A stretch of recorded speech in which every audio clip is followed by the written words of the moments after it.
మా చిన్నతనంలో దేవుణ్ణి ఆరాధించిన విధానం వేరు, ఇప్పుడు ఆరాధిస్తున్న విధానం వేరు. ఇంతంత పెద్ద విగ్రహాలు మా చిన్నతనంలో తెలియవండి. మేము అన్ని మట్టి బొమ్మలే చేసేవాళ్ళం. అది కూడా మట్టి మీద ముద్ర బల్ల అని ఉంటుంది, ధాన్యం రాసులకు ముద్ర వేస్తారు, రైతులకు బాగా తెలుసు. దాంతో ఓ ముద్ర వేసేవారు, అదే పెట్టుకునేవాళ్ళం. ఈవేళ మరి వినాయకుడిని చూస్తే అసలు మా చిన్నతనానికి ఎప్పటికీ పోలికే లేదు. ఎంత పెద్ద వినాయకుడు, అంత పెద్ద లడ్డు, అంత పెద్ద పందిరి, అంత పెద్ద ఊరేగింపు, నాన్న కూడా పైగా వినాయకుడు పందిలేమో కెవ్వు కేక పాటలు.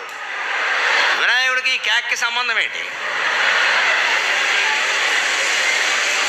వినాయకుడు పందిరిలో రికార్డింగ్ డ్యాన్సా, సినిమా పాటల డ్యాన్సా?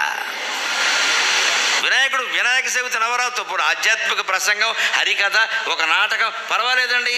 అమ్మాయి చూసింది అరనవ్వి నవ్వింది మత్తప్పి కుర్రాళ్ళు మంచాన పడ్డారు. ఎవడు వినాయకుడు పడ్డాడా?